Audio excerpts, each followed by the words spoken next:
अस्सलाम वालेकुम my dear students. तो लास्ट लेक्चर में हमने डिस्कस किया था S block and P block. अब नेक्स्ट हम डिस्कस करेंगे बेटा that is D block elements. D block elements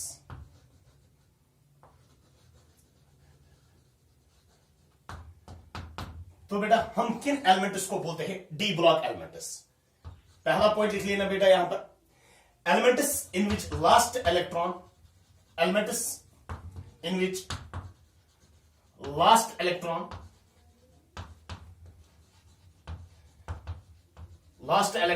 enters into d subshell।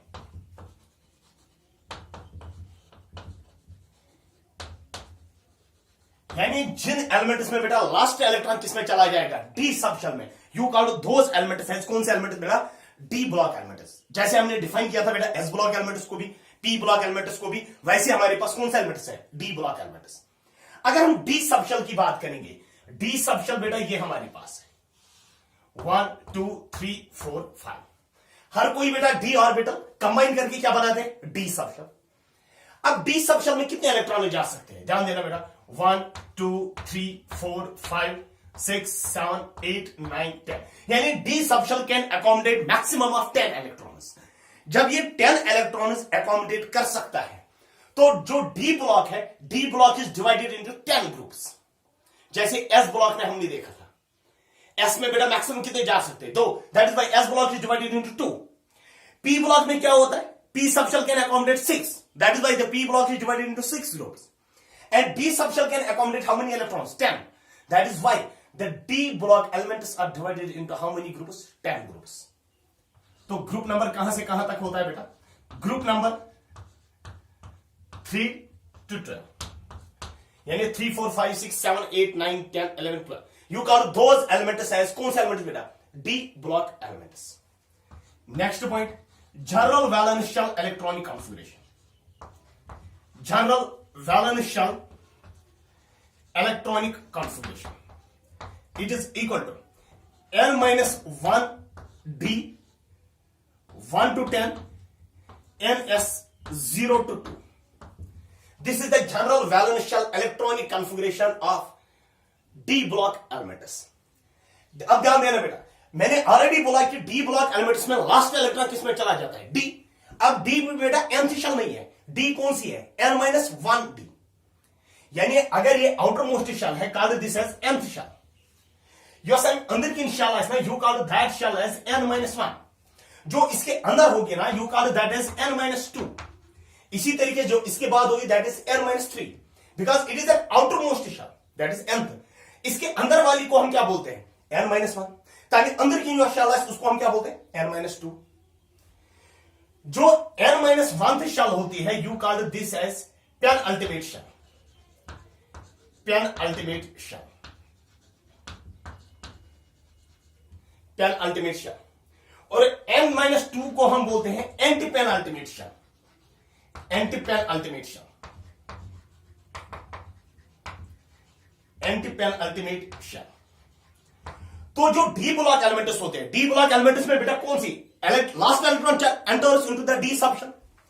तो डी कौन सी आ जाती है, डी आ जाती है कौन सी बेटा pen ultimate shell, because d हमारे पास होता है एक्चुअली n-1 वाली। नेक्स्ट पॉइंट लिख लेना बेटा इसमें pen ultimate shell gets field.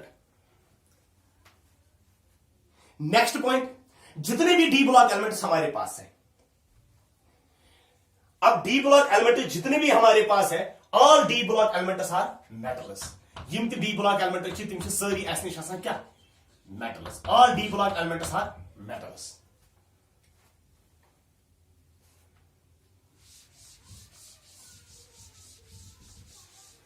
अब नोट करके वहां पर लिख लेना बेटा, नोट करके लिख लेना D block elements are also called D block elements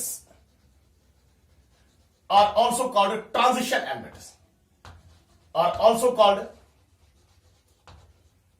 transition elements।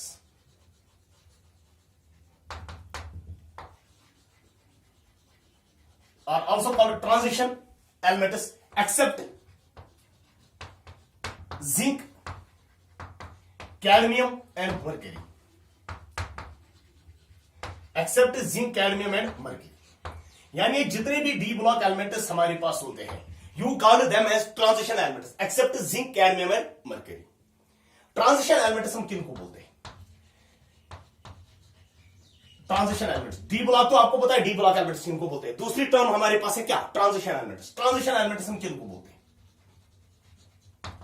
Transition elements underline कर लेना बेटा, लिख ले ट्रांजिशन एलिमेंट्स किनको हम बोलते हैं। एलिमेंट्स विच हैव वैकेंट और partially field, vacant elements which have vacant और partially filled, vacant or partially filled d orbital, elements which have vacant or partially filled d orbital in ground state or in common oxidation state।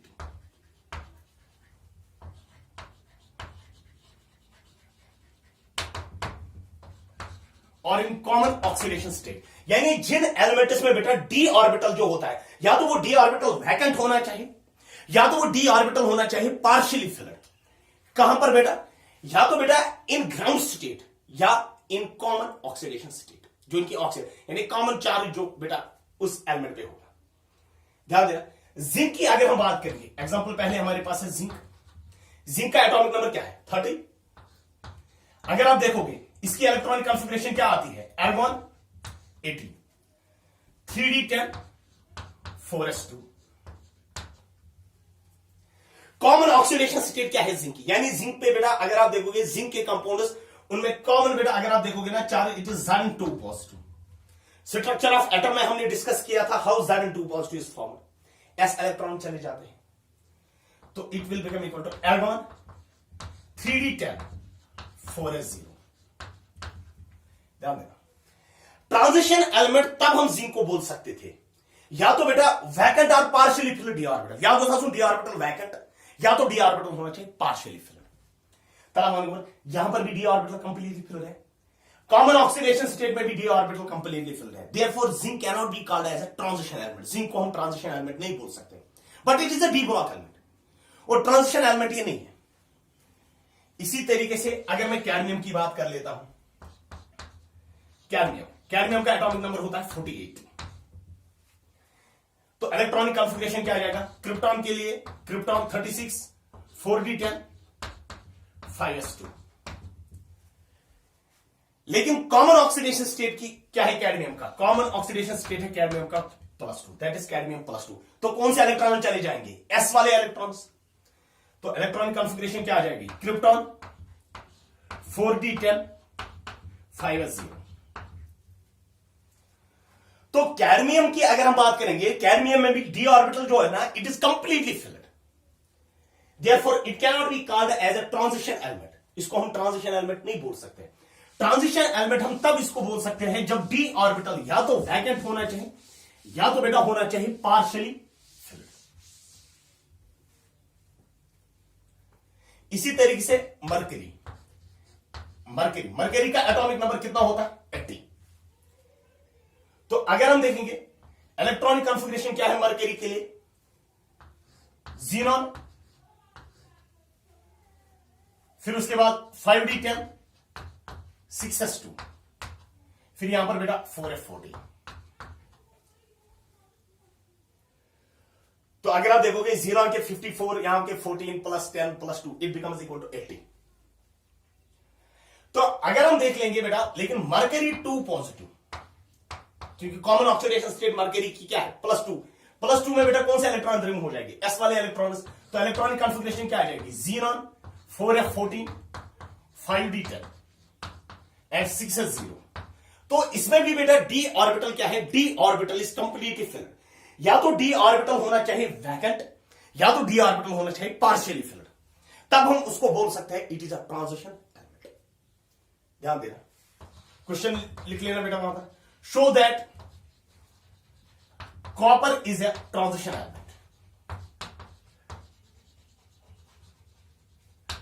आपको यह बोला गया है कि आप ये दिखाओ कि जो कॉपर हमारे पास होता है, copper is a transition element. ठीक है, अब ध्यान देना बेटा, कॉपर का आपको देखना है, तो first you will write down the electronic configuration of copper. Structure of atom में हमने बेटा इलेक्ट्रॉनिक कॉन्फ़िगरेशन डिस्कस की है। कॉपर का जो एटॉमिक नंबर होता है इट इज 29। तो इलेक्ट्रॉनिक कॉन्फ़िगरेशन क्या है कॉपर के लिए? आर्गॉन 18, 3d10, 4s1, यही है। लेकिन कॉपर का जो कॉमन ऑक्सीडेशन स्टेट है, कॉपर वाले +1 भी कंपाउंड्स बनाते हैं, +2 भी, लेकिन जो ज्यादातर इसके कॉमन ऑक्सीडेशन स्टेट जो है दैट इज +2। कॉपर +2 का मतलब है 2 इलेक्ट्रॉन्स हमें रिमूव करना है, एक तो s वाला रिमूव हो जाएगा और एक d वाला, यहां पर खाली बचेगा 3d9। It will become equal to argon 3d9, 4s0। तो जो कॉपर 2 पॉजिटिव हमारे पास है, अगर हम देखेंगे कॉपर 2 पॉजिटिव में D9, यानी जो D होता है D इज पार्शियली फिल्ड। जब D पार्शियली फिल्ड हमारे पास है, देन यू कॉल कि जो कॉपर हमारे पास है it is a transition element. On what basis? Copper के बेसिस पे नहीं बोल सकते, लेकिन copper 2 positive, common oxidation state में D क्या है? D is D9, completely filled नहीं है, it is partially field. Therefore you can say कि जो कॉपर हमारे पास होता है, copper is a transition element. तो दिस वाज ऑल अबाउट किसके रिलेटेड बेटा? डी ब्लॉक एलिमेंट्स के रिलेटेड। नेक्स्ट हमारे पास है that is F block elements.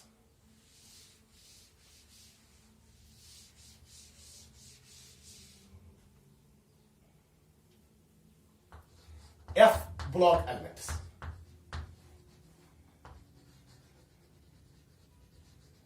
F block elements. पहला पॉइंट लिख लेना बेटा, elements in which last electron enters into F subshell, you call those elements as F block elements।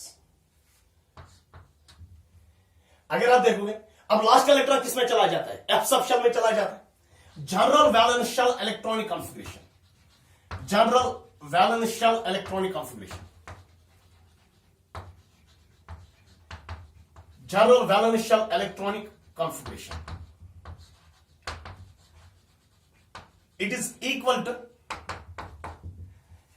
n minus 2f 1 to 14 n minus 1d 0 to 1 ns2। अब जो F block elements हमारे पास होते हैं, एफ ब्लॉक एलिमेंट्स में last electron किसमें चला जाता है? एफ। अब एफ वाला ये है, nth शेल, एस वाला क्या है? nth, डी वाला क्या है? n-1, और n-2 वाला क्या है? एफ। एफ n-2 में आ जाता है। यानी अगर ये nth शेल है, it is nth shell, outer most shell. ये कौन सी है? n-1, that is penultimate shell. ये वाली कौन सी है? n-2, antepenultimate shell. अब इलेक्ट्रॉन किसमें चला जाता है? एफ। एफ कौन सा है? n-2, दैट इज जो एफ हमारे पास है it is antepenultimate shell. Next point लिख लेना बेटा इसमें, antepenultimate shell gets filled, anti penultimate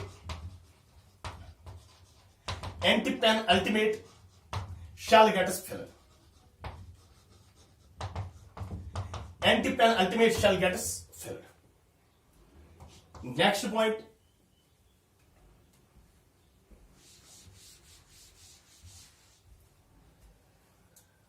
F block elements का कौन सा ग्रुप होता है? जैसे हमने बेटा पहले ही जहां पर पीरियोडिक टेबल हमने डिस्कस किया है, all f block elements belongs to group third. जितने भी एफ ब्लॉक एलिमेंट्स होते हैं वो सारे किस में आ जाते हैं? ग्रुप थर्ड में आ जाते हैं।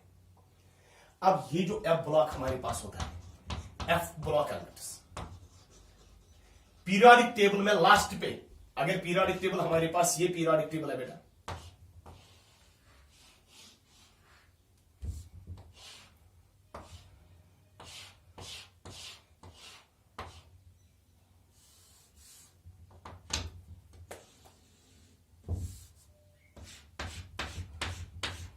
ये अगर हम पीरियोडिक टेबल की बात करेंगे, लास्ट पे अगर हमारे पास पीरियोडिक टेबल ये, इस पीरियोडिक टेबल में यहां पर बेटा जो 2 सीरीज आ जाती है ऐसे 1 2 3 4 5 6 7 8 9 10 11 12 13, ये वाले ये वाले है ना दोनों, in we call these as F block elements, इनको हम बेटा एफ ब्लॉक एलिमेंट्स बोलते हैं। At the bottom of the periodic table पे जो बेटा अलग से होते हैं, you divide this F block elements into, इसमें बेटा दो सीरीज आ जाते हैं। एक तो बेटा ये वाली series you call those as lanthanoids, यानी ये वाले एलिमेंट जो होते हैं यो हेरिम सीरीज ना, you call those elements as lanthanoids. और दूसरी वाली जो होती है ये वाली second one, these are called as actinoids.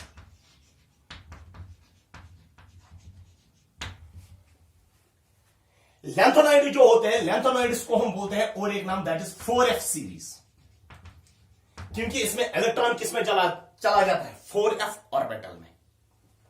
और एक्टिनॉइड जो होते हैं you call them as 5f series, क्योंकि इलेक्ट्रॉन किसमें चला जाता है 5f में चला जाता है। लैंथेनॉइड्स में अगर हम देखेंगे ना, जो पहली सीरीज होती है you call these as lanthanoids और 4f series, because the last electron enters into 4f orbital. इनको हम क्या बोलते हैं, जो दूसरी सीरीज होती है, अगर आपके सामने पीरियोडिक टेबल होगा ना तब आपको बेटा ये इजीली अंडरस्टैंड हो जाएगा। जो ये दूसरी सीरीज होती है you call these as actinoids और you call them as 5f series. और इसके भी 14 एलिमेंट्स होते हैं, ये भी होते हैं 14 एलिमेंट्स, और इसमें भी होते हैं बेटा 14 एलिमेंट्स। यानी जो एफ ब्लॉक एलिमेंट्स होते हैं, एफ ब्लॉक एलिमेंट्स टोटल में कितने होते हैं, इसके 14 दैट इज 28 एलिमेंट्स होते हैं एफ ब्लॉक एलिमेंट्स में। लैंथेनॉइड जो होते हैं ये वाली सीरीज, ये एटॉमिक नंबर 58 से 71 तक होता है। ज़र इज इक्वल टू 58 टू 71, 58 से लेकर 71 तक। और यहां तक अगर हम देख लेंगे, जो दूसरी वाली होते हैं एक्टिनॉइड्स, वो होता है ज़र इज इक्वल टू 90 टू 103, 90 से लेकर 103 तक। कौन से होते हैं बेटा एक्टिनॉइड्स। तो अगर हम देख लेंगे तो ये जो एटॉमिक नंबर है ना, Z is equal to 58 to 71 and 90 to 103, ये सारे एलिमेंट्स किस में होते हैं, ये सारे एलिमेंट्स किस ग्रुप के होते हैं, these are f block elements and f block elements belongs to group third, और ये थर्ड वाले ग्रुप के एलिमेंट्स होते हैं। कंप्लीट डिस्कशन जो है बेटा d block and f block elements का वो क्लास 12th में है। इलेक्ट्रॉनिक कॉन्फ़िगरेशन बाकी चीजें वो वहां पर ही हम देख लेंगे। अब नेक्स्ट जो हमारे पास है टॉपिक बेटा that is shielding effect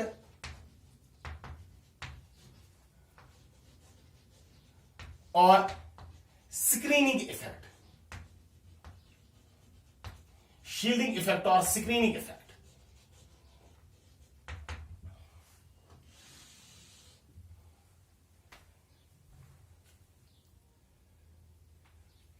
shielding effect और what you call as screening effect. ध्यान देना बेटा, यहां पर पहले मैं केस लेता हूं। यहां पर सपोज ये न्यूक्लियस हमारे पास है, न्यूक्लियस पे बेटा 10 प्रोटॉन्स है, यानी टोटल पॉजिटिव चार्ज कितना है 10 प्रोटॉन, कंसिस्टेंस ऑफ 10 प्रोटॉन्स।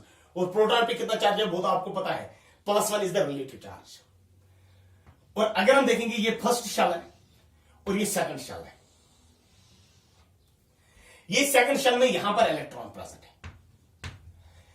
अगर इस इलेक्ट्रॉन को बोला जाएगा ना कि because this electron will be attracted by the nucleus, इसको बेटा न्यूक्लियस की वजह से क्या होगी अट्रैक्शन। अगर इस इलेक्ट्रॉन को बोला जाएगा ना कि न्यूक्लियस पे कितने प्रोटॉन्स है, क्योंकि इसको अट्रैक्शन कितने प्रोटॉन्स की वजह से होती है 10 प्रोटॉन्स की वजह से, और कुछ नहीं है वहां पर, बस खाली 10 प्रोटॉन्स और ये इलेक्ट्रॉन यहां पर प्रेजेंट है।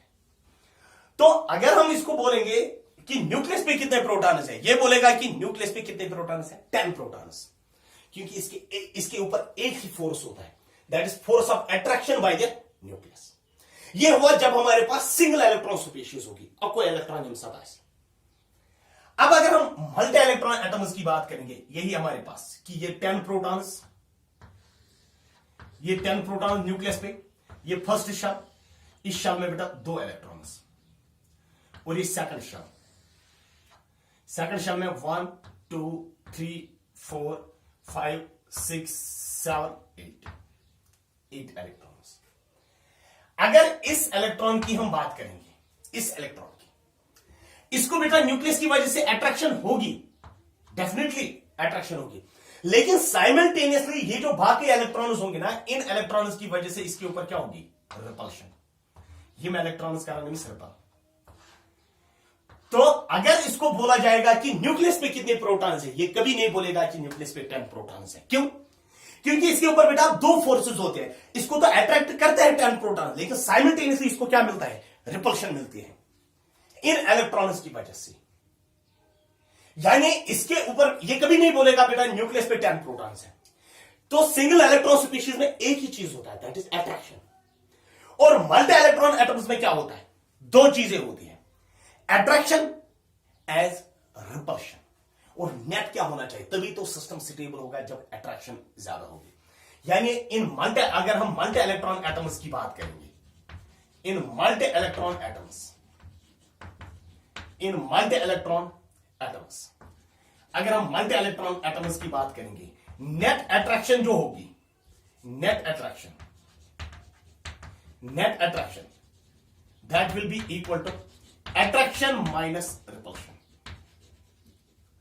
Attraction minus repulsion.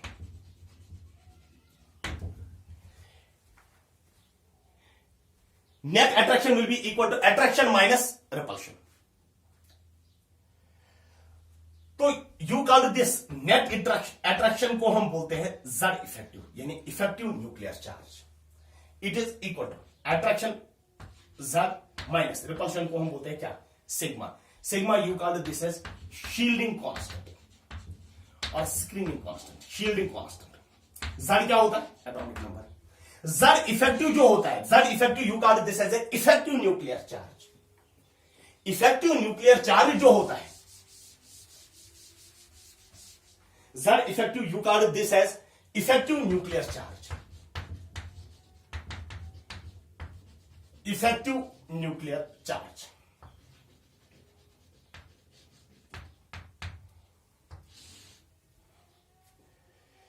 Effective nuclear charge जो होता है you call that is Z effective. यानी ये जो मल्टी इलेक्ट्रॉन एटम्स में ये वाला इलेक्ट्रॉन था ना, 10 प्रोटॉन्स, ये पहली शेल है, इसमें बेटा 2 इलेक्ट्रॉन्स थे, और ये सेकंड शेल है बेटा 1 2 3 4 5 6 7 8। इसके ऊपर इफेक्टिव न्यूक्लियर चार्ज का मतलब हुआ कि इस इलेक्ट्रॉन के ऊपर ये इलेक्ट्रॉन कितना न्यूक्लियर चार्ज एक्सपीरियंस करेगा या फील करेगा। 10 प्रोटॉन तो ये फील नहीं करेगा, ये 10 प्रोटॉन से कम फील करेगा। इस इलेक्ट्रॉन को कितना न्यूक्लियर चार्ज अट्रैक्ट करेगा, you call that as effective nuclear charge. यानी the actual nuclear charge experienced by the electron, the actual nuclear charge experienced by an electron, experienced by an electron, the actual nuclear charge experienced by an electron in multi-electron atoms, in multi-electron atoms, you call that as effective nuclear charge। और अगर आप देखोगे ये जो effective nuclear charge आप calculate करोगे, Z तो atomic number वो तो आपको पता है, you should know the value of the sigma that is shielding constant. अगर बेटा आपको शील्डिंग कांस्टेंट का वैल्यू पता होगा, if you know the value of the sigma you can calculate the value of Z effective. आप Z effective का value calculate कर सकते हो। अगर हम देखेंगे इसके ऊपर फोर्स ऑफ अट्रैक्शन क्या होगा, क्योंकि इसको 10 प्रोटॉन्स की वजह से अट्रैक्शन है, मगर जो इलेक्ट्रॉन्स ये वाले इलेक्ट्रॉन्स हैं इनकी रिपल्शन की वजह से इसको न्यूक्लियर चार्ज अट्रैक्शन ज्यादा होगी कि कम, इसको अट्रैक्शन कम होगी। अब and you call that as shielding और स्क्रीनिंग। ये ना सा होकने त्यूता ज्यादा अट्रैक्ट गसित किया यूता ये घासून गोस, किसकी वजह से, इन वाले इलेक्ट्रॉन्स की वजह से, and you call that as shielding और स्क्रीनिंग। लिख लेना वहां पर, the decrease in the force of attraction of an electron, the decrease in the force of attraction of an electron caused by the electrons in the same shell or inner shells, caused by the electrons in the same shell or inner shells is called shielding or screening. You call that as shielding और screening. यानी इस वाले electron को बेटा उतना ज्यादा यानी अमिश यम इलेक्ट्रॉन्स कर प्रोटेक्ट शील्ड कर कमिश ताकि यह गस तूत अट्रैक्ट टुवर्ड्स न्यूक्लियस की and you call that as shielding और स्क्रीनिंग। तो अगर आप देखोगे Z effective is equal to Z minus sigma, तो you should know the value of sigma. अगर आपको सिग्मा का वैल्यू पता है, Z तो एटॉमिक नंबर पता है, you can find out the value of Z effective.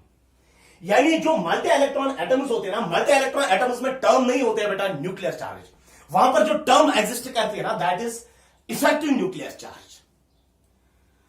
तो अब जो नेक्स्ट टॉपिक हमारे पास होगा that will be how we can calculate the value of sigma. Sigma का वैल्यू बेटा हम कैसे कैलकुलेट करते हैं। नेक्स्ट बेटा calculation of sigma, calculation of sigma by using Slater's rules. By using Slater's rule. मेरे रूल नहीं है बेटा, स्लेटर्स के रूल है। तो पहला पॉइंट इसने बोला जब भी आप सिग्मा कैलकुलेट करोगे बेटा आप कैसे सिग्मा कैलकुलेट करते हो, ध्यान देना यहां पर। पहला पॉइंट जो होगा write down the electronic configuration, write down the electronic configuration. सबसे पहले आपको इलेक्ट्रॉनिक कॉन्फिगरेशन लिखनी होगी, जैसे बेटा 1s 2s 2p 3s 3p 4s 3d 4p ऐसी बेटा। दूसरा पॉइंट जो है that is arrange the electronic configuration, arrange the electronic configuration in the increasing order of n। Electronic configuration को हम in the order of n increase करेंगे। पहले first shell वाले होंगे, फिर सेकंड शेल वाले, फिर थर्ड शेल, फिर फोर्थ शेल, फिर fifth shell and so on. Number third, make pairs of ns and np। Pairs बनाने हैं जहां पर s और p का पेयर बनाना है। जैसे बेटा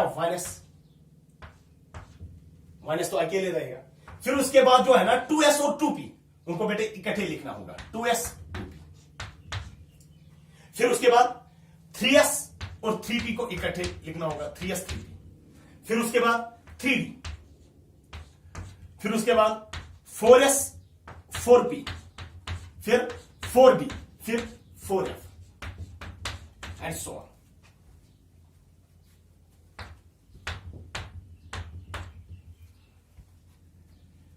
नेक्स्ट पॉइंट, फोर्थ पॉइंट जो है होगा दैट विल बी आइडेंटिफाई और लोकेट इलेक्ट्रॉन, आइडेंटिफाई और लोकेट इलेक्ट्रॉन, आइडेंटिफाई और लोकेट इलेक्ट्रॉन। क्योंकि आप तो इलेक्ट्रॉन कहां पर प्रेजेंट होगा, या तो 1s में प्रेजेंट होगा या तो 2s, अब किसी भी जगह इलेक्ट्रॉन प्रेजेंट होगा। यानी जिस इलेक्ट्रॉन के लिए आपको सिग्मा कैलकुलेट करना होगा, सो इलेक्ट्रॉन ऐसा कुंज प्रेजेंट, वो किसी भी जगह, वो इलेक्ट्रॉनिक कॉन्फ़िगरेशन से ही आपको पता चलेगा कि वो इलेक्ट्रॉन कहां पर प्रेजेंट है। आइडेंटिफाई और लोकेट इलेक्ट्रॉन, ध्यान देना बेटा यहां पर। अब इलेक्ट्रॉन बेटा या तो बेटा s में हो सकता है, अगर इलेक्ट्रॉन 1s में प्रेजेंट है, कहां पर 1s में, तो सिग्मा का वैल्यू होगा बराबर 0.30 एक इलेक्ट्रॉन के लिए। जो सिग्मा का वैल्यू हम लिखते हैं ना, ये हम एक इलेक्ट्रॉन के लिए लिखते हैं। Sigma is equal to 0.30।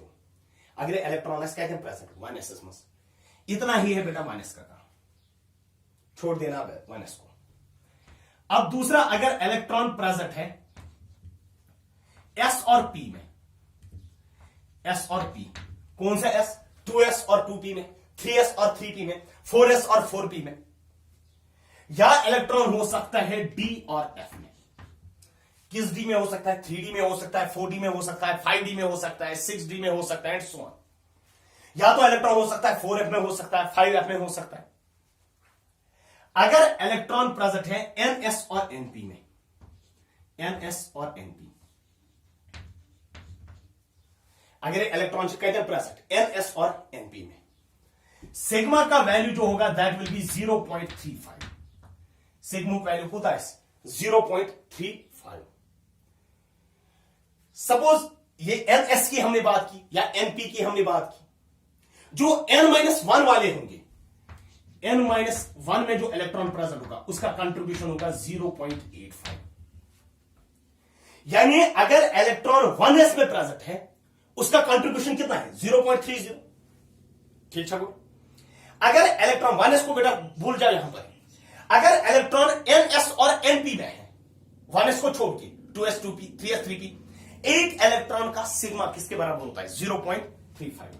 जो N-1 वाले होंगे इलेक्ट्रॉन्स, उसमें एक इलेक्ट्रॉन कितना कंट्रीब्यूट करेगा? 0.85।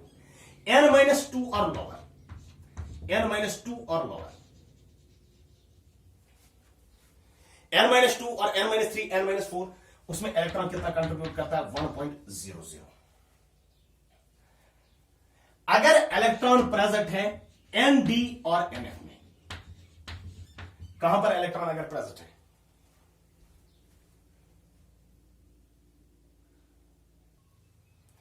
ND और NF में अगर इलेक्ट्रॉन है तो उसका कंट्रीब्यूशन होगा 0.35। चाहे ND 3D में होगा, 4D में होगा, 5D में होगा, सो ऑन। अब जो इलेक्ट्रॉन इसके अंदर वाले इलेक्ट्रॉन जैसे 3D, ये अंदर आसना इलेक्ट्रॉन्स, उनकी वजह से कंट्रीब्यूशन कितना होगा? 1। एक इलेक्ट्रॉन की वजह। All electrons lying to the left of ND और NF contributes 1। अब जितने भी इलेक्ट्रॉन्स और electrons line to the left of, अगर जोते भी इलेक्ट्रॉन्स यहां पर होंगे, यानी line to the left of ND और NF, इट कंट्रीब्यूट्स टुवर्ड्स 1। हर किसी की वजह से कितना कंट्रीब्यूशन होगा? 1 होगा।